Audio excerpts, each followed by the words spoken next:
Bonjour à tous, on se retrouve pour une nouvelle position avec ici le trait pour les blancs, heureusement pour eux, parce que sinon c'est mat tout de suite, le pion noir qui peut avancer, non c'est pas mat tout de suite, mais euh, assez rapidement. En tout cas les noirs font dame sur échec, donc admettons que les blancs font dame, ici les noirs font dame sur échec évidemment, le roi est obligé de prendre le pion, après il n'y a plus qu'à bouger le cavalier, hein.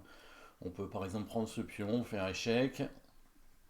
Enfin, dans les deux cas, on fait échec, mais disons que là, on prend le pion, et après, on gagne la dame, et là, ça devrait pas trop poser de problème pour gagner. Donc, le seul coup, du coup, pour éviter que le pion fasse dame, c'est le cavalier, bien sûr, qui se met en G3, on n'a pas le choix.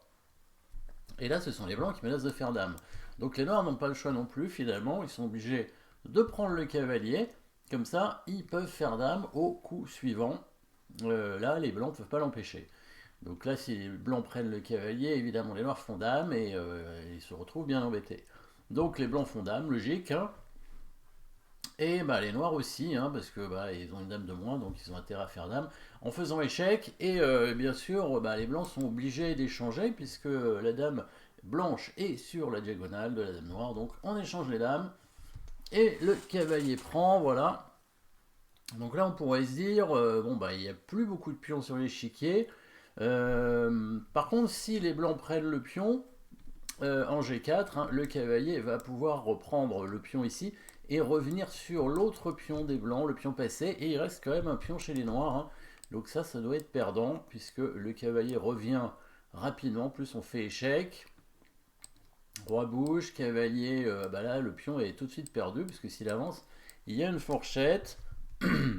Il était tout de suite perdu si le roi allait en F4, puisqu'il y avait une fourchette aussi, et il était tout de suite perdu aussi s'il est en G3. Donc il n'y a qu'une seule case finalement, c'est la case H4, hein, pour pouvoir éviter bah, la fourchette, et le cavalier peut revenir sur le pion assez facilement.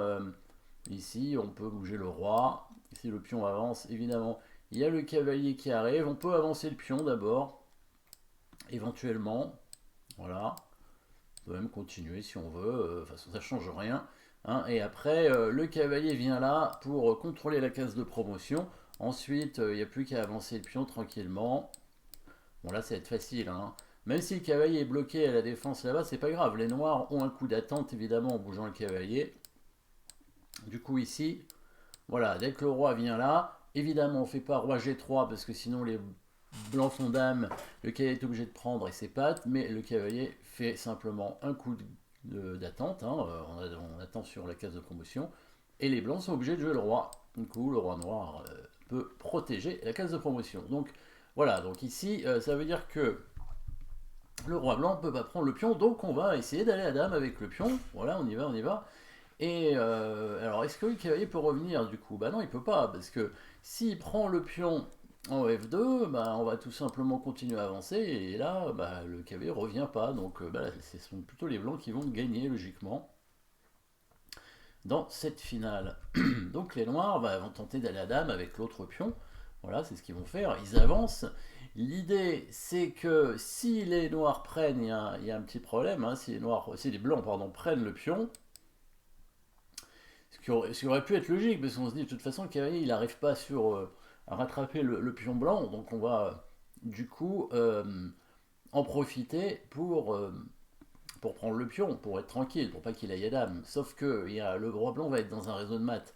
Donc le cavalier menace de rentrer, hein, sur le pion. Donc le pion avance, et là, petit coup de roi, ça, ni vu ni connu en fait, hein, le petit coup de roi qui vient ici, si le pion fait dame, et ben c'est mat avec le pion qui avance de deux cases, le cavalier qui contrôle ici à la fois la case G4 et la case H3, ce qui veut dire que les blancs ne peuvent pas avancer finalement ce pion à dame, ils sont obligés d'avancer l'autre pion, mais maintenant le cavalier noir va pouvoir revenir juste à temps, on va forcer le roi à venir sur une case d'échec, voilà, et le cavalier revient pour défendre le pion. Et après, bah, on va faire comme tout à l'heure. Alors, sauf qu'il y a encore un pion à prendre, mais c'est pas grave. Alors, si le roi vient là, il y a une fourchette, hein, donc c'est pas bon. Donc, bah, coup d'attente avec le roi. Il peut pas faire grand chose. Il y a un barrage, hein. Le roi noir peut monter tranquillement. Voilà. Et au bout d'un moment, le roi noir il va réussir à gagner le pion parce que le roi blanc est obligé de reculer, hein. Voilà. C'est le fameux zugzwang, et puis après ça recommence, hein, comme tout à l'heure. Même si les blancs en position, ça n'a pas d'importance puisque le cavalier peut perdre un temps. Donc ici, G4 est pas bon, enfin c'est même la prise finalement du pion qui est pas bonne, hein. Les blancs doivent aller à dame. Eh oui, mais évidemment le problème des blancs c'est que les noirs aussi vont aller à dame. Alors ils vont logiquement prendre le pion. Euh, alors pourquoi ils prennent le pion déjà? Parce que s'ils prennent pas le pion, s'ils poussent le pion en G2, on fait dame évidemment, les noirs font dame. Et là, je pense qu'il va y avoir un échec perpétuel. On va jouer des bons coups évidemment, c'est toujours le mieux pour faire des échecs perpétuels. Donc échec ici en 8 pour avoir ensuite l'autre échec derrière en H5 si jamais le roi vient en H7, hein. Alors il n'y a pas intérêt à aller en H6, hein, parce que sinon c'est mat, hein, évidemment.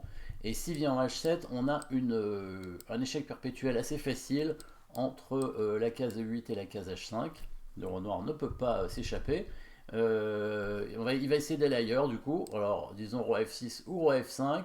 Plutôt roi F6 pour éviter quelques échecs. Mais on va faire des tas d'échecs avec la dame, hein. Je ne vois pas comment le roi noir va se cacher, étant donné le placement des pièces noires finalement. Alors il faudrait que le roi noir aille vers le cavalier, et le pion, et la dame aussi évidemment. Donc on y va. Échec. Voilà. Peut-être que l'échange des dames était déjà jouable d'ailleurs avec les blancs dans cette position finalement, puisque le pion noir ne peut plus être protégé, j'ai l'impression. Voilà.